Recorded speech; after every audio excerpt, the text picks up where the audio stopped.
The distress signal came through at 3 in the morning. Han Gisu was already awake, going through medical supply inventories in the small clinic at the edge of New Haven Colony. The signal was weak and garbled, but his equipment picked up enough to know something had crashed in the forest. About 5 kilometers north, he should have reported it to the military base. That was protocol. But the transmission cut off halfway through, and Jisoo knew how long it took for the Colonial Guard to mobilize. If someone was hurt and bleeding out there, they might not have hours to spare. He grabbed his field medical kit, threw on his jacket, and headed for the door. The night air was cold and damp. New Haven sat on a world that reminded him of old Korea in autumn, with forests of tall trees that weren't quite pine and weren't quite oak, but something in between. His boots crunched on fallen leaves as he made his way into the darkness. Following the coordinates his scanner had captured from that brief signal, the forest grew denser as he walked. Strange bird-like creatures called to each other in the canopy above. Jisoo kept his flashlight pointed at the ground, watching for roots and rocks. He'd been on New Haven for 2 years now, long enough to know the wilderness could be dangerous if you weren't careful. But he'd also learned to trust his instincts, and his instincts said someone needed help. After 40 minutes of hiking, he saw the first signs of the crash. Broken branches hung at odd angles. Scorch marks blackened the bark of several trees. Then he saw the ship itself, or what remained of it. The vessel had carved a deep furrow through the earth before coming to rest against a massive boulder. But this wasn't any human ship. The hull was smooth and dark, like polished obsidian. Strange symbols glowed faintly along its surface, pulsing with a dying light. Gaisu recognized the design immediately. He'd seen pictures in the colonial briefings. This was a Valthene ship. And not just any Valthene ship. The intricate patterns etched into the hull, the quality of the metal, the sheer elegance of its construction, even in ruin. This was a royal vessel. His heart hammered in his chest. Contact with Valthene royalty without proper diplomatic channels could start an interstellar incident. The Valthene Empire was powerful, ancient, and notoriously protective of their ruling class. If he walked away now, no one would ever know he'd been here. But then he heard it. A low sound, almost like a song, but filled with pain. Someone inside was alive and suffering. Jisoo moved toward the ship. A section of the hull had been torn open during the crash, leaving a gap large enough to squeeze through. He climbed inside carefully, his flashlight cutting through the darkness. The interior was even more beautiful than the outside, all flowing curves and crystalline panels. Though many were now shattered and sparking, he found her in what must have been the command chamber. She was tall, even lying down, easily 2.5 meters. Her body was covered in natural armor that looked like mother of vapor, iridescent plates that shifted color in his flashlight beam. But several of those plates were cracked and broken, and beneath them, silver blood pooled on the floor. Her eyes opened as he approached. They were like fractured diamonds, multifaceted, and reflecting his light in 1,000 directions. For a moment, neither of them moved. Jisoo could see the calculation happening behind those alien eyes. She was weighing whether he was a threat, whether she should try to defend herself even in her weakened state. "I'm a doctor," Gisu said quietly, holding up his hands to show he was unarmed. "I'm here to help," the queen, for she could be nothing else given the crown-like crest on her head, stared at him. Her mouth moved, and sounds came out that his translator struggled to process.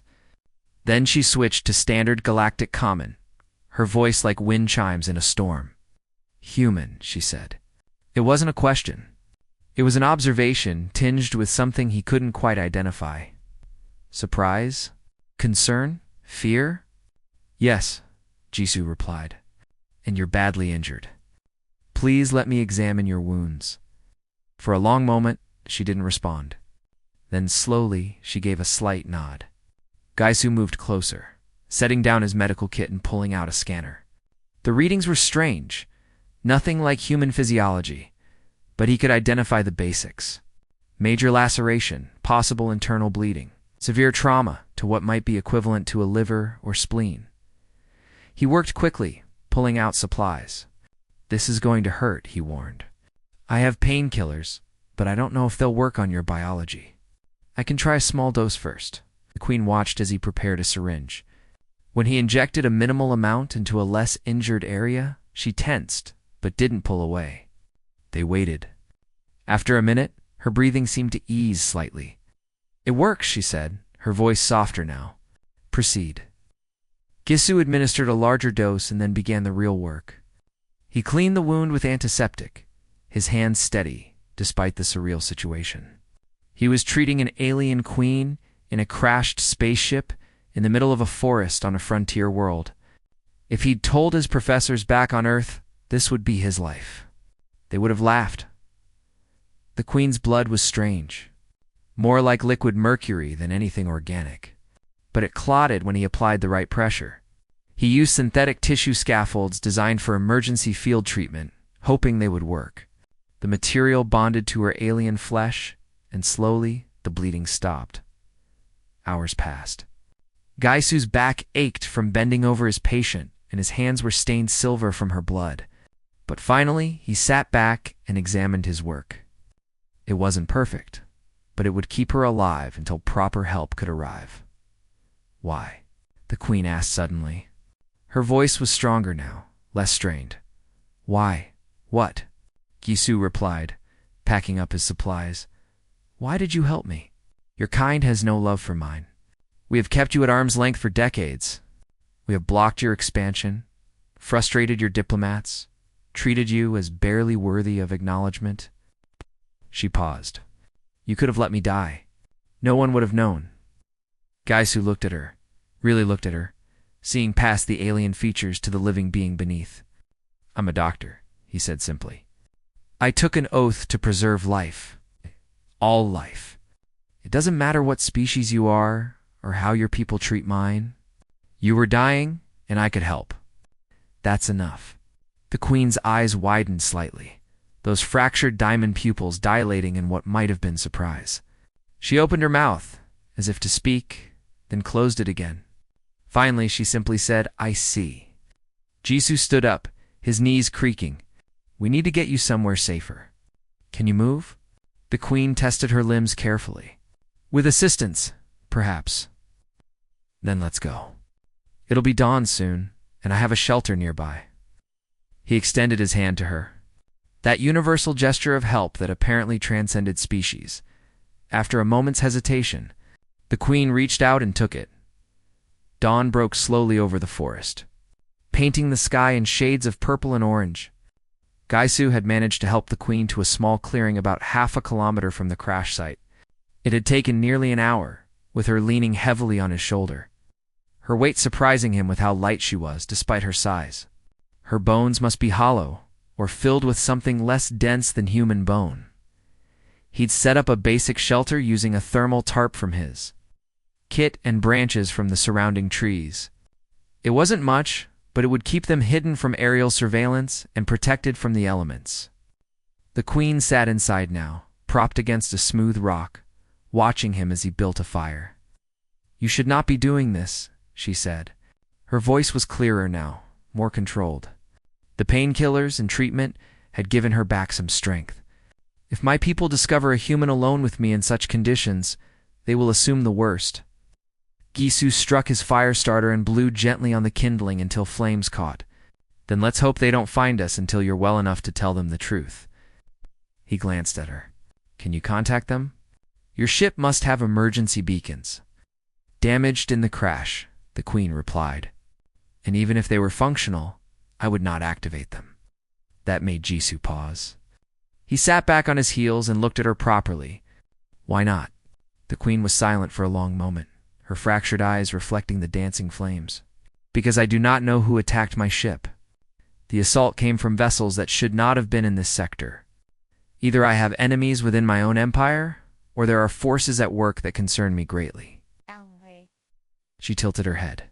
"Until I understand which, I prefer to remain presumed dead." It was a sobering thought. Gaisu fed more wood to the fire and then pulled out his rations. He had protein bars, dried fruit, and water purification tablets. Not exactly a feast, but it would keep them going. He offered a protein bar to the queen. She examined it with curiosity, turning it over in her long fingers. Each finger had an extra joint, Gaisu noticed, and her nails were more like small claws, pearlescent and sharp. She took a small bite, chewed carefully, and then swallowed. Her expression was hard to read, but he thought he detected distaste. "Not good?" he asked with a slight smile. "It is. Adequate," she said diplomatically. "Your species' food is very dense, heavy. We consume lighter fare." "Sorry, it's all I have." Jisoo bit into his own bar. "We'll need to check your wounds again after you've rested. And I should probably examine you more thoroughly in daylight. Make sure there's no internal bleeding I missed." The queen nodded slowly. She ate more of the protein bar, forcing it down despite her obvious discomfort. Jisoo appreciated the effort. She was practical, at least. She understood she needed calories to heal. Even if they came in an unpleasant form, as the morning progressed, Jisoo did examine her more carefully. In the daylight, he could see details he'd missed in the darkness of the crashed ship. Her skin, where it wasn't covered by the natural armor plates, was smooth and had a faint iridescent quality, like oil on water. Her blood had mostly stopped seeping through the synthetic tissue, which was a good sign that her body was accepting the foreign material.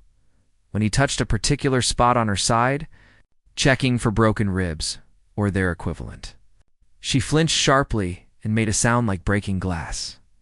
Jisoo pulled his hand back immediately. "I'm sorry. Did I hurt you?" The queen breathed carefully, her chest rising and falling in a rhythm that was slightly faster than human. "That area is sensitive. A nerve cluster. It is not injured merely. Reactive to touch." "I'll be more careful," Jisoo promised. He adjusted his examination, working around the sensitive areas, being gentler with his probing. He noticed the queen watching him closely, and gradually her body language shifted. The rigid tension in her shoulders eased. Her breathing slowed to a more normal pace. "You are skilled," she observed. "Your hands are certain. You have done this many times." "I've been a field medic for 6 years," Jisoo replied, applying fresh antiseptic to a smaller wound on her arm. "Before that, I trained for 8 years. Medicine is... It's what I was meant to do, I think," calling, the queen said. "Yes, exactly that." They fell into a comfortable silence. Jisoo finished his examination and was pleased with what he found. She was healing faster than he'd expected. Perhaps Valthene biology was naturally more resilient, or perhaps the synthetic tissue was working better than he'd hoped. By afternoon, he'd gathered some local plants he knew were edible. Not all of them were safe for humans. But he'd studied the native flora extensively during his time on New Haven. He prepared a simple soup over the fire. Mixing in some of his rations to add protein and flavor, the queen accepted a cup and sipped it cautiously. This time her reaction was more positive. "This is better," she admitted. "Lighter. More similar to our cuisine. Plants here have a lot in common with vegetation on Valthene worlds," Jisoo said. "That's one reason the colony chose this planet. Similar ecosystem means easier adaptation." "You know much about my people?" the queen noted. "I try to know about everyone," Jisoo replied. "Understanding different biologies is part of being a good doctor. I've studied Valthene, Krell, Motha, even the silicon-based Druin. You never know who might need help." The queen studied him over her cup of soup. "Your kind is unusual," she said quietly. "Most species specialize. They learn their own biology deeply and know others only superficially. But humans seem driven to understand everything, to prepare for every possibility." Jisoo shrugged. "We're curious, and we're new to all of this. The galaxy has been here for millions of years, and we've only just arrived. We have a lot to learn." "Curious," the queen repeated, as if testing the word. "Yes, that is one word for it." As night fell again, Jisoo insisted the queen rest while he kept watch. She protested at first, saying she was royalty and not accustomed to being cared for in such a manner. But exhaustion won out, and eventually she dozed, her breathing deep and steady. Jisoo sat by the fire, feeding it occasionally, listening to the sounds of the forest. Strange calls echoed through the trees. Something large moved in the underbrush nearby, but it didn't approach the firelight. He was tired, bone-deep tired, but he couldn't sleep. Not yet. Not while his patient needed protection. Around midnight, the queen stirred and opened her eyes. She looked at him across the fire, and for a moment neither spoke. "You should rest," she said finally. "I am well enough to keep watch for a time." "I'm fine," Jisoo assured her. "You are exhausted. I can see it in the way you move, hear it in your voice." The queen shifted, sitting up straighter, despite the obvious discomfort it caused her. "I will watch. You will sleep. This is not a request, human. It is a command from your queen." Jisoo couldn't help but smile at that. "You're not my queen. For tonight I am." There was a hint of something in her voice. Amusement? Warmth? Please. You have given me life. Allow me to give you rest in return. Jisoo looked at her for a long moment, then nodded. He lay down on the opposite side of the fire, using his jacket as a pillow. Within minutes, despite his intentions to stay alert, sleep claimed him. He dreamed of stars and silver blood, of ships falling from the sky, and hands reaching across impossible distances. When he woke with the dawn, the queen was still awake, still watching, and the fire had never gone out. The second day brought clearer skies and warmer air. Jisoo woke to find the queen had indeed kept watch through the night, though she looked more tired for it. He insisted she rest while he gathered more supplies and checked the surrounding area for any signs of search parties, either human or Valthine. When he returned an hour later with fresh water and more edible plants, the queen was awake and attempting to stand. She managed it with effort, though she swayed slightly and had to catch herself against a tree. "You shouldn't be up yet," Jisoo said, hurrying over. "Must know if I can move," the queen replied. "We cannot stay here indefinitely. Eventually, someone will find the crash site, and when they do, they will search the area." She was right, of course. Jisoo helped her walk a few steps around the clearing. Her movements were stiff and pained, but she could walk. That was something. They returned to the shelter, and Jisoo began the process of changing her dressings. This had become routine now. He would carefully remove the old synthetic tissue, clean the wounds, check for infection, and apply fresh material. The queen had stopped tensing when he touched her. She trusted him now, at least, with this. But today was different. As Jisoo worked on the largest wound, the one across her torso, his fingers brushed against the edge of an undamaged armor plate. He was simply steadying his hand, not thinking about it. But the queen suddenly went completely still. Not just still. Frozen. Like every muscle in her body had locked simultaneously. Her eyes fixed on his face with an intensity that made him stop what he was doing. "Did I hurt you?" he asked, concerned. The queen didn't answer immediately. She just stared at him, those fractured diamond eyes seeming to see through him, past him into something beyond. The silence stretched out, growing heavier with each passing second. Jisoo's heart began to beat faster. Something was happening, something important, and he didn't understand what. Finally, the queen spoke. Her voice was barely above a whisper, so quiet he had to lean in to hear her. "You should not exist. None of your kind should." The words hit Jisoo like a physical blow. He pulled back slightly, his hands still holding the medical supplies, but forgotten now. "What?" The queen's eyes never left his face. She was trembling now, very slightly, though whether from pain or emotion, he couldn't tell. "I should not tell you this. The knowledge I carry is forbidden, kept by the royal bloodline for 3,000 of your years. But you saved my life. You have shown me something I did not expect to find in a human, and I cannot repay that with more lies," Sku said. Down his supplies carefully. His mouth was dry. "What are you talking about?" The queen took a slow breath, and when she spoke again, her voice was stronger, but filled with a deep sadness. "Before your species reached for the stars, before you built your first ship capable of leaving your solar system, the galaxy knew about Earth." "That's impossible," Jisoo said. "We had no contact with alien species until 50 years ago." "Not contact," the queen corrected. "Knowledge. The Galactic Council has known about Earth for far longer than your recorded history. We have watched your species evolve, develop, grow, And 3,000 years ago, when humanity was still primitive by galactic standards, the council made a decision. Jisoo felt cold despite the morning sun. What decision? They decided you were too dangerous to be allowed to reach the stars. The Queen's voice was flat now, reciting facts like a historical record. Your species showed traits that terrified the council. You adapted too quickly. You changed too rapidly. But most frightening of all, you cared too much. You felt too deeply. You sacrificed for each other in ways that made no logical sense. That's why we're dangerous. Jisoo asked, his voice rising slightly. Because we care about each other? You do not understand, the Queen said. Most species in the galaxy have been spacefaring for thousands or millions of years. In that time, they have become stable. Set, they no longer change significantly. They have bred out the traits that cause conflict and chaos. Empathy, when it existed, was reduced to manageable levels.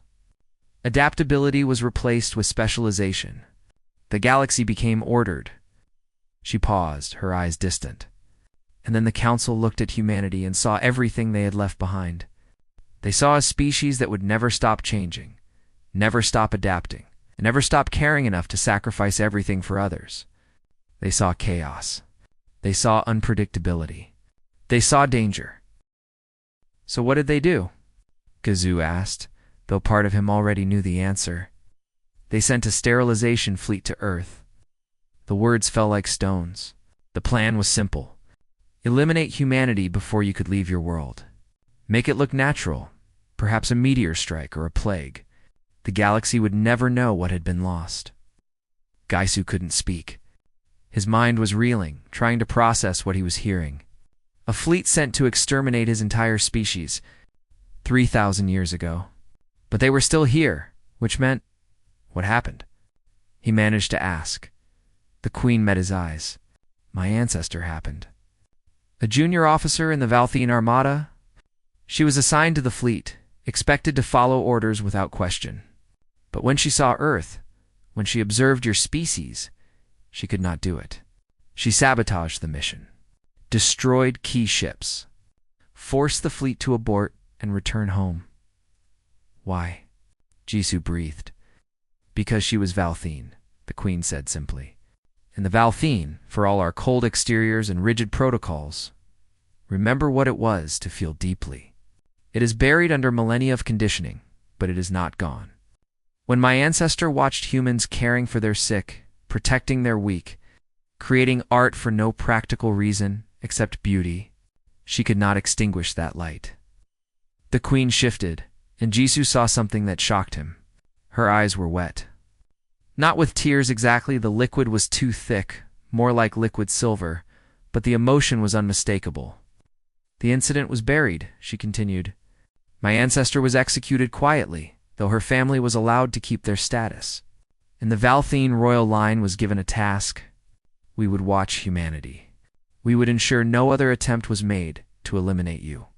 We would buy you time to prove you could be different than what the council feared. That's why you've kept us at a distance, Jisoo realized. All these years, the blocked expansion, the frustrated diplomacy, you weren't trying to contain us out of contempt. We were protecting you, the Queen confirmed. If the galaxy saw humanity spreading too fast, showing too much ambition, they would remember their old fear. The council would vote again, and this time, my people could not stop what would follow. Jisoo sat back, his mind spinning. Everything he'd been taught about galactic politics, about the Valthene's cold treatment of humanity, it had all been a lie. Or not a lie, exactly. A cover for something more complex and more terrifying. How many know this? He asked among the Valthene. Only the royal family.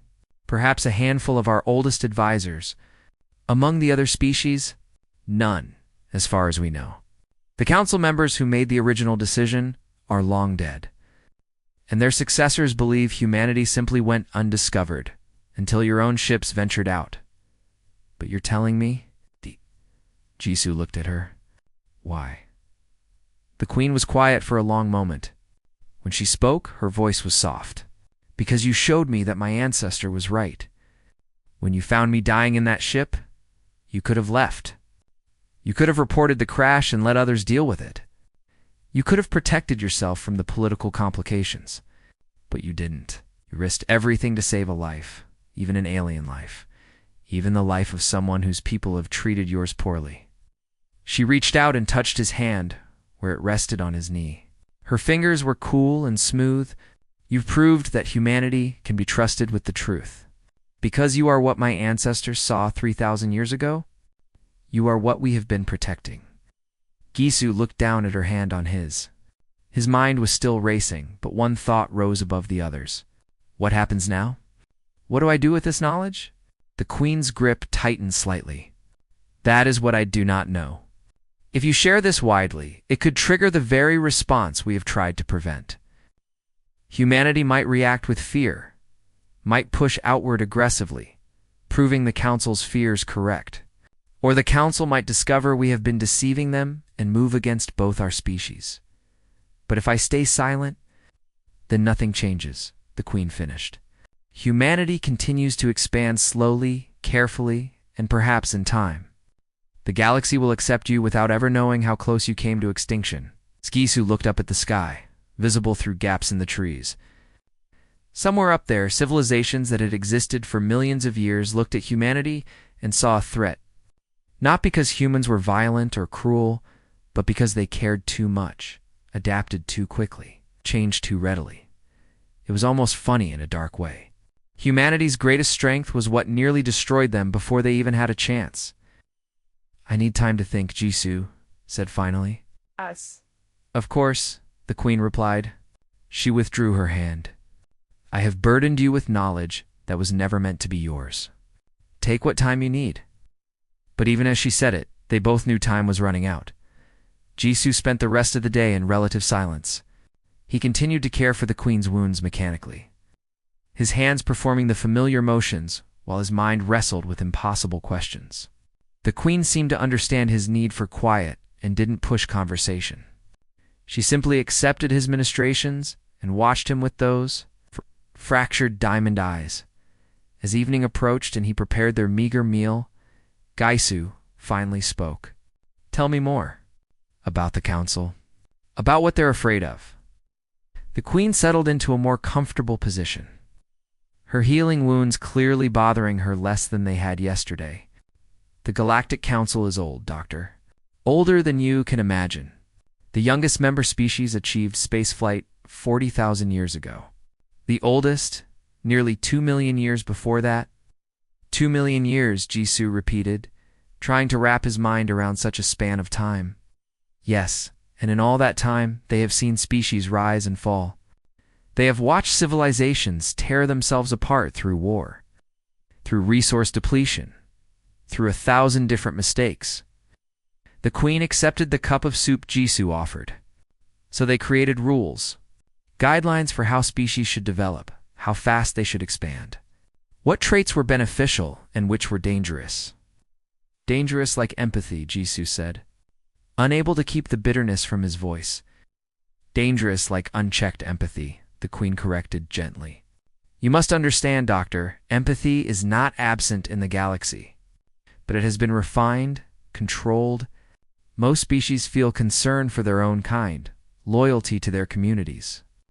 But humans take it further. You care for strangers. You sacrifice for individuals you will never meet. You grieve for losses that do not directly affect you. She sipped her soup slowly. The Council saw this and recognized it as the trait that caused many ancient species to destroy themselves. They would overextend helping others, depleting their own resources. They would engage in conflicts to defend the weak, even when those conflicts could not be won. They would make choices based on emotion rather than logic, and those choices would doom them.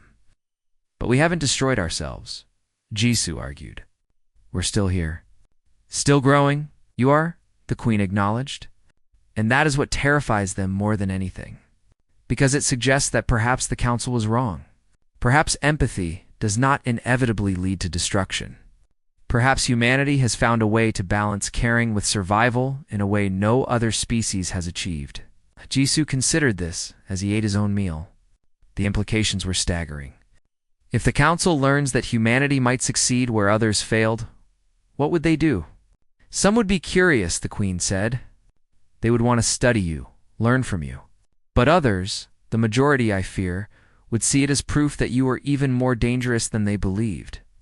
A species that can maintain deep empathy, while still surviving and expanding, is a species that could upset the entire galactic order. How? The Queen set down her empty cup. Because if humanity proves it is possible, other species will question why they gave up those traits. There will be cultural movements to reclaim what was bred away. The stable order that has existed for millions of years will destabilize. And species that have spent millennia adapting to one way of existence are not equipped to handle such change. So they'd eliminate us to preserve their way of life, Jisoo said. Even though their way of life requires erasing part of what makes beings truly alive. Yes. The Queen's voice was heavy. I do not claim it is right. I only tell you how they think. Jisoo stood and walked to the edge of the clearing, looking out into the darkening forest. You said there were others on the council who might be curious? Sympathetic, gay minority, the Queen said. But yes, the Mother, primarily. They are one of the younger species, only 100,000 years spacefaring. They have not forgotten emotion as completely as the others. And there are individuals scattered throughout the council species who question whether the path they have taken was necessary. Could we reach them? Build alliances? Perhaps in time, with careful diplomacy and patience. Oh. The Queen paused. But time is what we lack. My attack was not random, Doctor. Someone wanted me dead. And I believe it is because they discovered I was traveling to meet with those sympathetic council members. I was going to propose a formal advocacy for humanity's full acceptance into the galactic community. This was new information. Jisoo turned back to face her. Who attacked you? I do not know with certainty. The ships bore no markings, but they moved with military precision and knew my route, which suggests either a leak in my own government or coordination with another council species. The Queen's expression was grim. Either possibility is dangerous. If it was internal, then there are Valthine, who believe we have protected humanity long enough. If it was external, then other species have discovered our secret and are moving to eliminate the threat. Eliminate you? You mean, and through me, humanity's strongest advocate? The Queen met his eyes. You see now why I could not activate my emergency beacon. If the wrong people found me, they would finish what they started. Jisoo returned to the fire and sat down heavily. So what you're telling me is that we're running out of time? The secret is compromised, or close to it. And when it comes out, humanity will face judgment from a council that's already inclined to eliminate us. That is the situation. Yes, and you've told me all this because you deserve to know, the Queen said simply. And because I need your help. Jisoo looked at her in surprise. My help? I'm just a field medic on a frontier colony. What could I possibly do? The Queen leaned forward, ignoring the pain the movement caused her. You are more than that. You are proof of what humanity is at its best.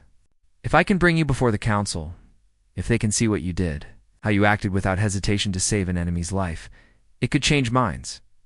You want me to testify? Jisoo felt panic rising. I'm not a diplomat. I'm not trained for that kind of thing.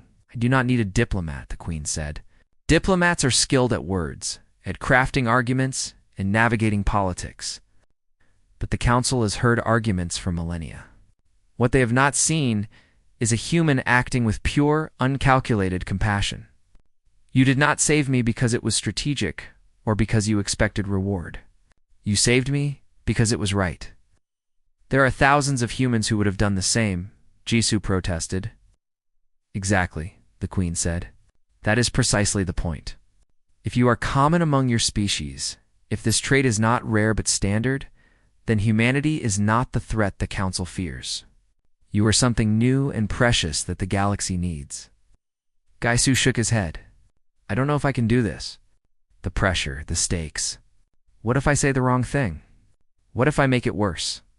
Then you will have tried, the Queen said, which is more than most beings can say. Doctor, I have lived a long life by your standards. I have seen much of the galaxy, and understood its ways. But in 2 days you have shown me something I had only read about in ancient texts about my ancestor. You have shown me that caring for others, even at cost to yourself, is not a weakness to be eliminated. It is a strength worth preserving. She reached into a fold of her damaged armor and pulled out a small crystalline device. It glowed with a soft inner light. This is a direct communication channel to me. Only I can access it, and any message you send will reach me no matter where I am in the galaxy.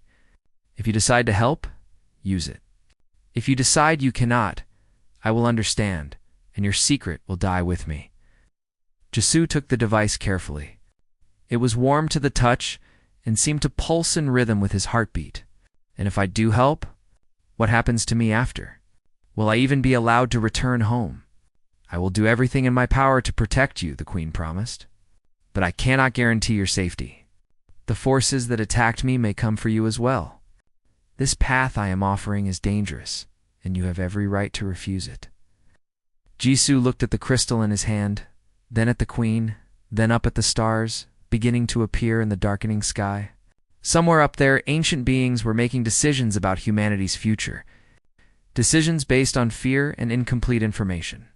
Decisions that could end in extinction for everyone he'd ever known. I need to think about this, he said finally. Of course, the Queen replied. But think quickly, Doctor. My people will find my ship within days. When they do, choices will be made that cannot be unmade. That night, Jisoo lay awake long after the Queen had fallen asleep. He held the crystal device in his hand, feeling its warmth, thinking about everything she'd told him. The weight of the knowledge was crushing. 3,000 years of secrets. The fate of humanity hanging in the balance. And somehow impossibly his choice mattered. He thought about his oath as a doctor. To do no harm. To preserve life. He'd always thought that meant treating the patient in front of him. But what if it meant more? What if it meant speaking for those who couldn't speak for themselves? Showing the galaxy what humanity truly was before fear and misunderstanding destroyed them. As dawn began to break, Jisoo finally made his decision. The Queen woke to find Jisoo already up, the fire burning low and his decision made. She could see it in the set of his shoulders, the way he moved with renewed purpose as he prepared their morning meal. You will help, she said. It wasn't a question. I will, Jisoo confirmed. But not the way you suggested. The Queen tilted her head, curious. Explain. Jisoo handed her a cup of the plant tea he'd been making each morning. If I testify before the council, I become a symbol. A single human held up as proof of what we are. But symbols can be dismissed. They can be called exceptions or anomalies. The council could say, I'm not representative of humanity as a whole. Then what do you propose? I won't be a symbol. I'll be a seed. Jisoo sat down across from her. I'll go home. Back to my life. But I'll use what you've told me to guide my actions. I'll advocate for careful expansion, for building bridges with other species, for showing the galaxy through our actions, not our words. What humanity truly is. The Queen was quiet, considering this. That is a slow path. It could take decades. Yes, Jisoo agreed, but it's more likely to succeed. If humanity is told about the threat against us, we might react with fear. We might militarize, push outward aggressively, do exactly what the Council fears. But if we simply continue to be ourselves, meeting the galaxy with curiosity and compassion, we prove the truth without triggering a defensive response. And what of me? The Queen asked. What should I do? You recover. You return to your people. And you continue what you've been doing? Keep buying us time. Keep working with those sympathetic council members. Jisoo pulled out the crystal device she'd given him. And when the time is right, when humanity has proven itself enough that the council might listen, you contact me. Then I'll testify. Then I'll tell our story. The Queen studied him for a long moment. You are wiser than your years suggest, Doctor. I'm just trying to do the least harm, Jisoo said. That's what doctors are supposed to do. Over the next 2 days, they prepared for the Queen's departure. Her wounds had healed enough that she could travel, though she would need proper medical care soon. Jisoo had used the crystal device to send a carefully worded message to a Valthian outpost 300 kilometers north. Help was coming, but it would take time. On their last evening together, as they sat by the fire one final time, the Queen spoke about her ancestor. The junior officer who had saved humanity 3,000 years ago. Her name was Kalira, the Queen said, and there was reverence in her voice. She knew she would die for her choice. The punishment for disobeying such orders was execution, but she went to her death singing, which our people only do when they are truly at peace. Why did they let her family keep their status? Jisoo asked. If what she did was so terrible? Because privately many Valthian agreed with her choice. The order to destroy Earth was controversial even then. Kalira became a martyr of sorts, though one we could never acknowledge publicly. Her family was elevated to royalty in secret compensation for her sacrifice. The Queen looked at Jisoo. I am her descendant 9 generations removed. When the first inherited the throne, I inherited her secret and her burden. And her courage, Jisoo added. The Queen smiled, a gesture that transformed her alien features into something beautiful. Perhaps. I like to think she would be pleased with how I have handled my duty, and I believe she would have liked you, Doctor. I wish I could have met her. In a way you have. Her choice is why you exist. And your choice today is why my people will continue to exist. The Queen reached out and placed her hand over his. We are connected now, you and I bound by more than the debt of life I owe you. Bound by shared purpose and hope for the future. The next morning, a Valthian recovery ship arrived. It was small and discreet, designed not to draw attention. The crew was shocked to find their Queen alive and in the company of a human, but they asked no questions. They simply moved to collect her. Before she boarded, the Queen turned to Jisoo one last time. You will need a story to tell your people about where you have been these past days.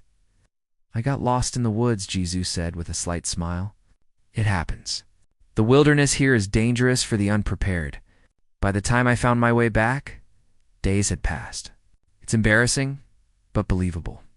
Very well. The Queen stepped closer and, in a gesture that clearly surprised her own crew, touched her forehead to Jisoo's. It was a Valthian sign of deep respect, one normally reserved for family. Thank you, Han Jisoo, for my life and for the hope you have given me. Thank you, Queen Alira, Jisoo replied, using her name for the first time, for trusting me with the truth.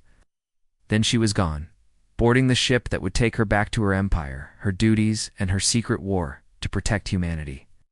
Jisoo watched the vessel rise into the sky and disappear, and then he turned and began the long walk back to New Haven. The years that followed were busy ones. Jisoo returned to his work at the clinic, but he also began to write. Articles about cross-species medicine, essays on the importance of cultural understanding in a diverse galaxy, papers advocating for measured expansion and diplomatic outreach rather than territorial claims.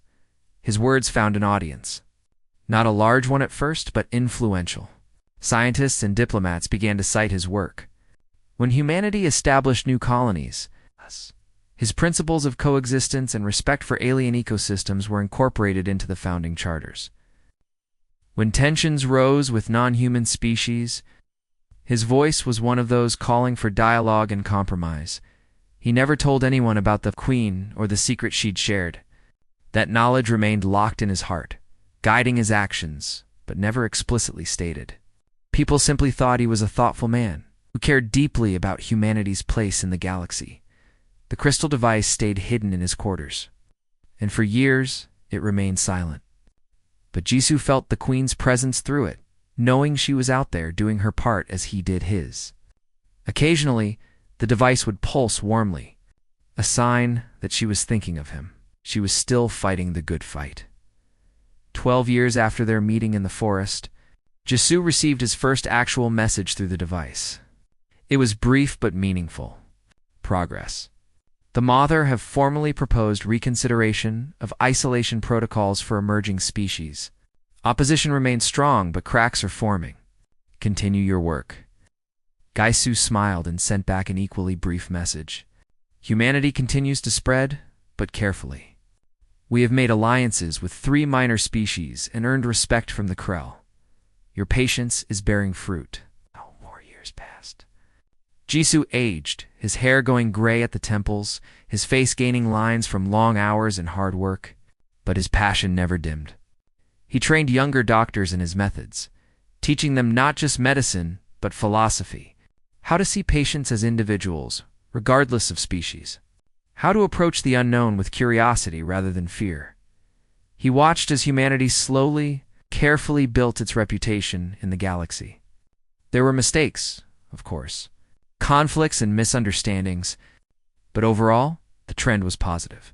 Humans were becoming known not as conquerors or threats, but as reliable allies, skilled mediators, and passionate advocates for life in all its forms.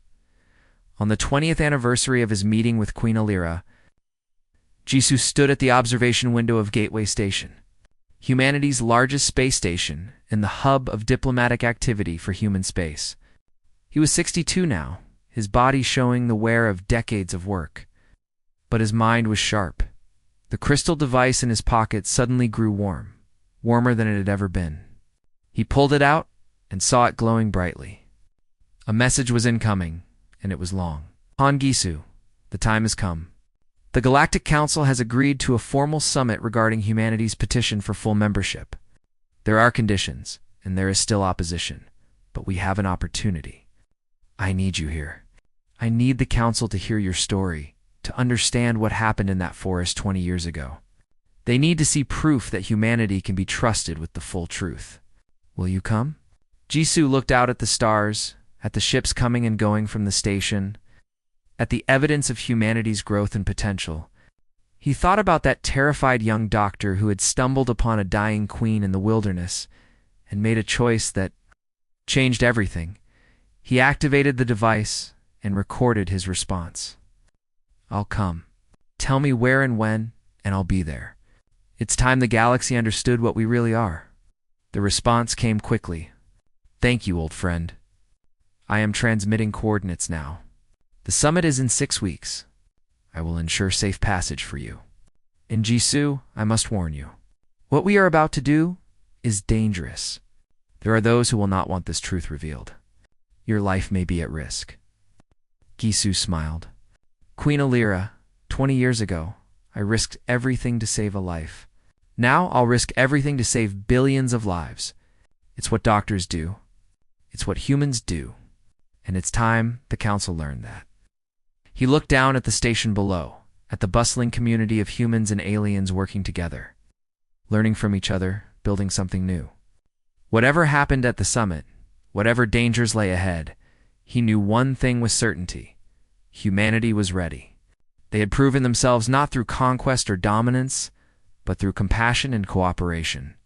They had shown the galaxy a different path, one that honored both survival and empathy, logic and emotion, strength and kindness. And if the Galactic Council couldn't see that, then Jisoo would make them see it. He would tell them about a human doctor and an alien queen, about a choice made in a forest clearing, about trust built across impossible divides. He would tell them the story of what humanity could be when given the chance. And he would show them that 3,000 years ago, when Kalira chose to save Earth, she hadn't just saved a planet. She had saved the galaxy's future, because humanity was coming, not as conquerors or threats, but as the species the universe had forgotten it needed, the ones who still remembered how to care, the ones who still believed that every life mattered, the ones who could look at a dying enemy and see only someone in need of help. Jisoo touched the crystal device one more time, feeling its warmth, and began to make preparations for the journey ahead. The real work was just beginning.